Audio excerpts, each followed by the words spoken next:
Hi everyone! So I've had some questions about eco-friendly and ethical jewelry. So in this video, I'm going to talk about what that means and show you some of my favorite pieces. Finding ethically made jewelry is actually quite easy. There are a lot of small and independent designers who will sell their own work through their website, through sites like Etsy, maybe at craft markets, or through local boutiques. Because it's their own work or they have a small team, you don't have to worry about sweatshops or anything like that. The issues come up with larger companies and mass-produced jewelry. So then you want to make sure that they have some sort of standards or policies about the treatment and pay of their workers, maybe look for fair trade, and just do more research into the companies. But if you can, I think it's really great to support independent designers. Now, eco-friendly jewelry depends a lot on what you're looking for. I would say in general though, avoiding plastics is good because they're just not good for the environment and can contain a lot of chemicals. Fortunately, there's a lot of recycled and upcycled jewelry available.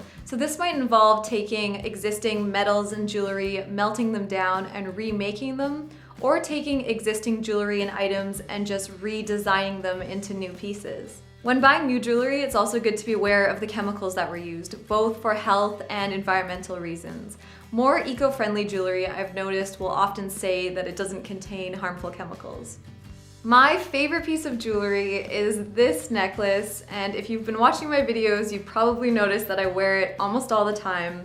This was a gift from my husband, and it's made by a Canadian company called Pira. And they create pendants and other jewelry from old wax seals, which used to be used for writing letters. And they use all recycled metals, and everything is handmade in Vancouver, Canada. This one has a little pair of scissors, and it's a little hard to read, but it says, "We part to meet again," around the outside. The scissors kind of relate to my fashion background, and I love the words, "We part to meet again." Because it was a gift from my husband and he travels a lot for work, it's just a really nice reminder that I'm going to see him again soon. So it has a lot of special meaning to me. I think it's beautiful, and I also love the history of it. The idea that somebody wrote letters and used this seal to close their letters. And I don't know, I just like thinking about the person that might have used this. So yeah, it's just a really unique and special piece. And of course, I also love my wedding ring, and I wanted to talk about this because we had our wedding rings custom made. So we found a local jeweler, and this is actually made from gold that was given to me by my mother, and there was a bit of copper added because I really wanted a rose gold ring. And I wanted something that was nature inspired, so this is actually cast from a real twig and then was shaped into a ring. And I just think it's so special. I love everything about it. I love the fact that we were able to use existing materials. We found a local jeweler, so it kind of checked all of the boxes for me, and it's just such a special piece. Next are these little stud earrings, and these were made by Wild Fawn, which is a UK jewelry designer, and they were gifted to me by Ethical Marketplace. And I just think that they're so beautiful and delicate and really versatile. I was looking for a simple pair of earrings that will go with anything and I'll have forever, and these are perfect. They're handmade in London from recycled silver, and I really love that because I have multiple piercings, I can wear them together on one ear or I can wear them separately, and it's also kind of cool because they twist either way.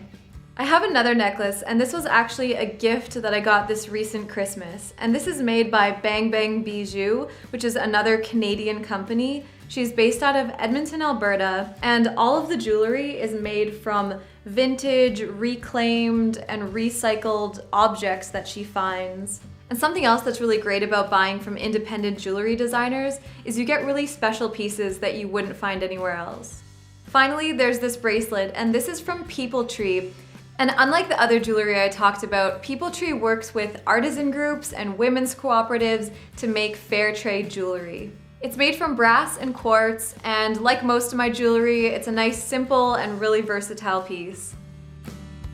Secondhand and vintage stores are also excellent places to find jewelry, and like I've mentioned in a lot of other videos, if you shop secondhand, it's really sustainable and also ensures that you're not supporting any kind of unethical manufacturing.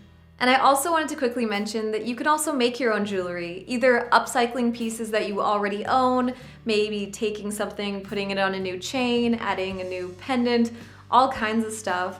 or taking objects that you find secondhand or just anywhere and turning them into pieces of jewelry. So that's a really sustainable, ethical, fun, and creative option if you're looking for new jewelry.